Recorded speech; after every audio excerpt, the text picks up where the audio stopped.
ओम शांति। शरीर छूटा परंतु हाथ और साथ नहीं। सभी अव्यक्त मूर्त हो बैठे हो। व्यक्त रूप में रहते अव्यक्त स्थिति में रहना है। जब अव्यक्त स्थिति में स्थित हो जाएंगे तो उस अव्यक्त स्थिति में कोई उलझन नहीं रहेगी। वर्तमान समय चल रहे सभी पाठ आप बच्चों को अति शीघ्र अव्यक्त बनाने के साधन हैं। डगमग होने की जरूरत नहीं। शुरू में यज्ञ की स्थापना भी अनायास ही हुई थी। जब आप शुरू में यज्ञ की स्थापना में आए थे तो आप सभी से निश्चय के पत्र लिखाए थे। यही निश्चय थे कि अगर ब्रह्मा चला जाए तब भी हमारी अवस्था, हमारा निश्चय अटल रहेगा। वह निश्चय पत्र याद है। निश्चय उसको कहा जाता है जिसमें किसी भी प्रकार का किसी भी स्थिति अनुसार विघ्न के समय संशय नहीं आता। परिस्थितियाँ तो बदलनी ही है, बदलती ही रहेगी, लेकिन आप जैसे गीत गाते हो, ना बदल जाए दुनिया ना बदलेंगे हम। तो ऐसे ही आप सभी निश्चय बुद्धि आज के संगठन में बैठे हुए हो। आपकी मम्मा आप सबको कहा करती थी कि निश्चय के जो भी आधार अब तक खड़े हैं वह सब आधार निकलने ही हैं और निकलते हुए भी उसकी नींव मजबूत है। अगर नींव मजबूत नहीं तो आधार की आवश्यकता है। आधार कौन सा? बाबा का आधार, संगठन का आधार, परिवार के नियमों का आधार नहीं छोड़ना। परंतु परीक्षा के समय जो सीन सामने आती है उसमें निश्चय तो नहीं टूटा। निश्चय अटूट होता है, वह तोड़ने से टूटता नहीं। ऐसे ही निश्चय बुद्धि गले के हार है। क्या ब्रह्मा आपका बहुत प्यारा है? था नहीं, परंतु है। तो क्या हुआ नहीं कहा करते थे? बातें तो सभी बोली हुई है। समय पर याद आना ही तीव्र पुरुषार्थ है। याद करो, वह भी आप बच्चों को मजबूत बनाने के लिए कहते थे। बाप दादा ने बच्चों का इतना श्रृंगार किया है, तो क्या बच्चे इतना श्रृंगारधारी नहीं बने हैं? एक दिन ऐसा समय आएगा जो इस बाप दादा के श्रृंगार को याद करेंगे। तो अभी वह समय है। पहले तो वह अपने को निरअहंकारी नम्रचित कहते हुए कई बच्चों को यह सुनाते थे कि मैं भी अभी संपूर्ण नहीं बना हूँ, मैं भी अभी निरंतर देही अभिमानी नहीं बना हूँ। लेकिन आपने अपने अनुभव के आधार से 3-4 मास के अंदर ध्यान दिया होगा, सम्मुख मिलने का सौभाग्य प्राप्त हुआ होगा, तो अनुभव किया होगा कि यह ब्रह्मा अब साकारी नहीं लेकिन अव्यक्त आकारी रूपधारी है।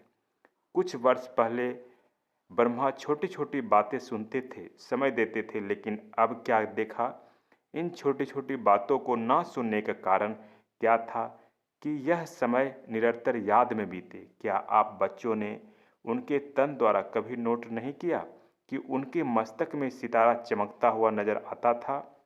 अव्यक्त स्थिति में जो होंगे उन्होंने अव्यक्त मूर्त को जाना पहचाना। जो खुद नहीं अव्यक्त अवस्था में रहते थे उन्होंने अमूल रतन को पूरी रीति नहीं पहचाना। अभी भी स्थापना का कार्य ब्रह्मा का है, ना कि हमारा। अभी भी आप बच्चों की पालना ब्रह्मा द्वारा ही होगी। स्थापना के अंत तक ब्रह्मा का ही पाठ है।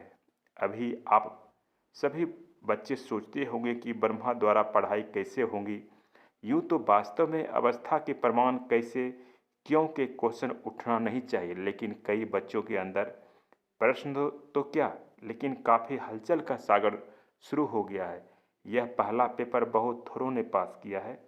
कुछ तो धैर्य रखो। जब अविनाशी ज्ञान है, अविनाशी पढ़ाई है, तो फिर यह प्रश्नों की हलचल क्यों?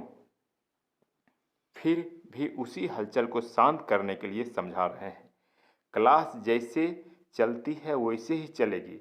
क्या सुनाएंगे? जो ब्रह्मा का तन मुकर्रर है तो मुरली उसी के तन द्वारा जो चली है वही मुरली है, और संदेशियों द्वारा थोड़े समय के लिए जो सर्विस करते हैं उनको मुरली नहीं कहा जाता है।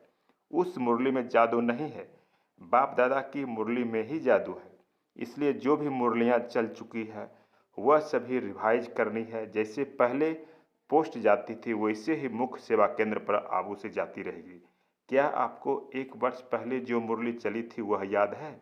कल जो पढ़ी होगी वह भी याद नहीं होगी। कई पॉइंट्स ऐसी हैं जो कई बार पढ़ने से भी बुद्धि में नहीं ठहरती। इसलिए मुरली और पत्र का जैसा कनेक्शन होता है वैसे ही होगा। जैसे आप मधुबन में रिफ्रेश होने आते हो वैसे ही आएंगे। क्या करें किससे मिलने आवें? अब फिर यह प्रश्न उठता है, किससे रिफ्रेश होंगे? जो लकी सितारे हैं अर्थात जो निमित्त मुख्य हैं उनके साथ पूरा संबंध जोड़कर जो भी आपके सेवा केंद्र की रिजल्ट है, समस्या है, जो भी सेवा केंद्रों की उन्नति है, जो भी नए नए फूल उस फुलवारी से खिलते हैं, उनको भी संगठन का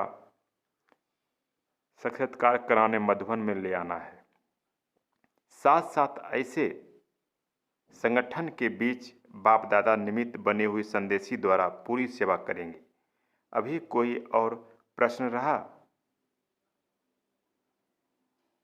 आप सोचते होंगे कि लोग पूछेंगे कि आपका ब्रह्मा बाबा 100 वर्ष से पहले ही चला गया। यह तो बहुत सहज प्रश्न है कि कोई मुश्किल नहीं। 100 के नज़दीक ही तो आयु थी। यह जो 100 वर्ष कहे हुए हैं यह गलत नहीं है। अगर कुछ रहा हुआ है तो आकार द्वारा पूरा करेंगे। 100 वर्ष ब्रह्मा की स्थापना का पाठ है, वह तो 100 वर्ष पूरा होना ही है। लेकिन बीच में ब्रह्मा के बाद ब्राह्मणों का जो पाठ है वह अब चलना है। ब्राह्मण किस लिए रचे? क्या ब्रह्मा अपनी रचना को देखेंगे नहीं? क्या आपको अब संगम पर जिम्मेवारी का ताज नहीं देंगे? तो सतयुग में देवता कैसे बनेंगे? यहाँ की जिम्मेवारी ही वहाँ की नींव डालती है। इसलिए जो भी आप बच्चों से प्रश्न करते हैं उन्हें यही उत्तर दो कि ब्रह्मा की स्थापना तो चलनी ही है। अभी बच्चों की पढ़ाई के समय बिल्कुल ही नज़दीक है। यह तो हर एक मुरली में मम्मा के बाद इशारा दिया है। क्या पेपर में तिथि तारीख बताया जाता है? जो पहले से ही बताया जाए उसको क्या पेपर कहेंगे? पेपर वह होता है जो अचानक होता है। किसके मन में जो होता है वह अचानक नहीं होता है। रिजल्ट में क्या देखा? पूरे पास नहीं हुए हैं, कुछ न कुछ कमी एक में देखी। फिर भी बहुत अच्छा, क्योंकि समय पुरुषार्थ का है। उसी प्रमाण रिजल्ट अच्छी ही कहेंगे। बाकी तो बाप दादा दोनों ही एक बात पर खुश थे। वह कौन सी? बच्चों ने संगठन और स्नेह दोनों का सबूत दिया। ब्रह्मा वतन से देख रहे थे कि कैसे कैसे कोई आता है, कब कब आता है, किस रुहाब से आता है, किस स्थिति से मिलते हैं। यह भी रिजल्ट बाप दादा दोनों ही इकट्ठे देखते रहे। तो हर एक खुद को देखे और खुद में जो कमी हो उसको भरे। बाकी आज से सभी के लिए कौन निमित्त है वह तो आप जानते ही हैं। दीदी तो है, साथ में कुमार का मददगार है। जैसे और सभी लिखा पढ़ी चलती थी वैसे ही हेड क्वार्टर से चलती रहेगी। यह दोनों आप सभी की देखरेख करती रहेंगी। अगर आवश्यकता हुई तो आप सभी के सेवा केंद्रों पर चक्कर लगाती रहेंगी। लेकिन अब का पेपर क्या है? यह तो अचानक पेपर निकला, परंतु जो आने वाला पेपर है वह बताते हैं। अब एकमत, अंतर्मुख और अव्यक्त स्थिति में स्थित होकर संबंध में आओ। यही बाप दादा जो पेपर बता रहे हैं उसकी रिजल्ट देखेंगे। पिछाड़ी के समय ब्रह्मा तन द्वारा जो शिक्षा दी है वह तो सभी ने सुनी ही होगी और याद भी होगी।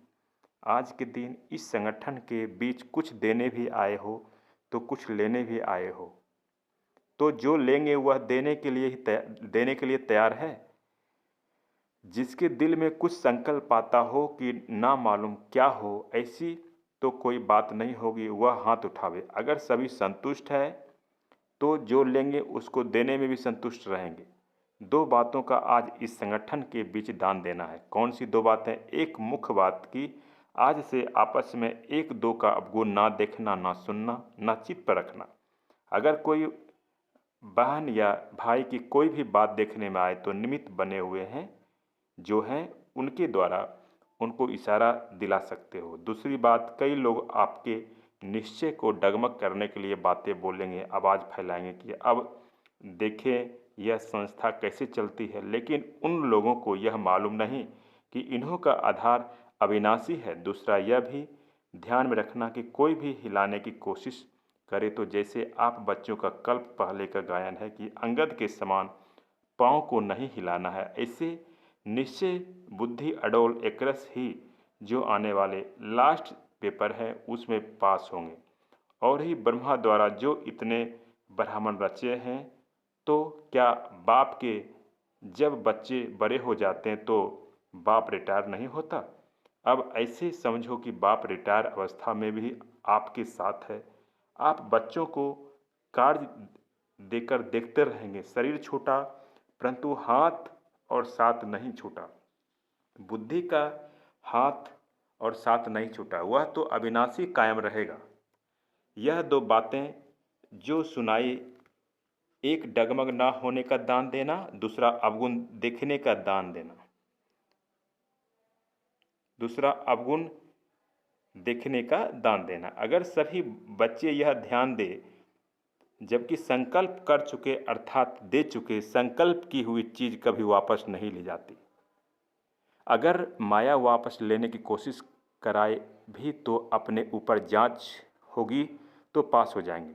अभी एक और बात आप सबके ध्यान पर दे रहे हैं। बाप दादा की लास्ट मुरली में जो शिक्षा मिली है कि यह ध्यान दीदार ज़्यादा चलाना समय व्यर्थ गंवाना, इसलिए यह नहीं होना चाहिए। ऐसे ना हो संदेशियों द्वारा सेंटर पर जो पाठ चले उसे आप चेक ना कर पाओ। इसलिए यह निमित्त बनी हुई दीदी और कुमार का जिस संदेशी को मुकर्रर करेंगे उन्हों के द्वारा डायरेक्शन मिलेंगे। इस पाठ के लिए भी यह जिसको निमित्त बनाएंगी उस द्वारा ही रहस्य स्पष्ट होंगे।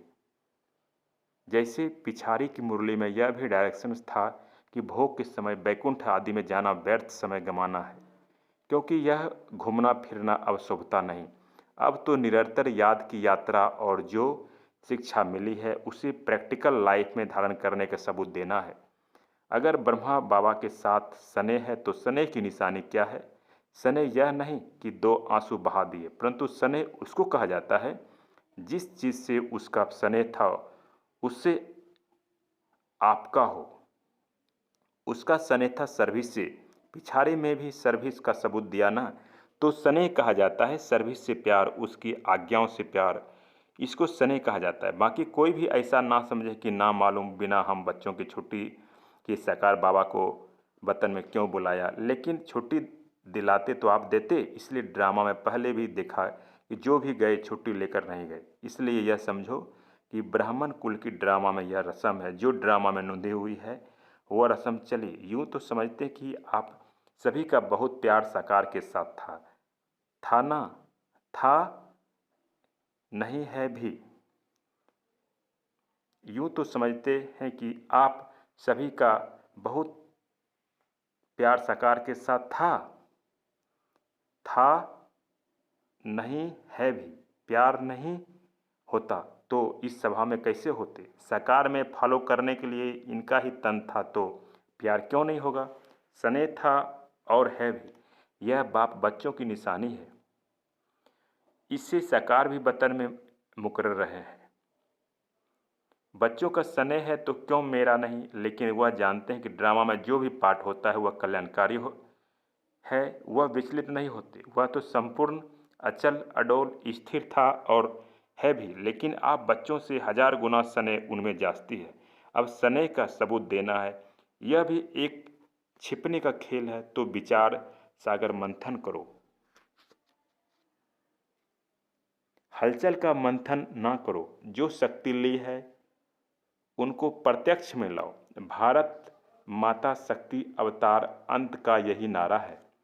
सन सोज फादर ड्रामा के नुंध कराएगी। साकार बाबा ने कहा, मैं बच्चों से मिलन मनाने आऊँगा। अगर आज आ जाता तो बच्चे आंसू बहा देते।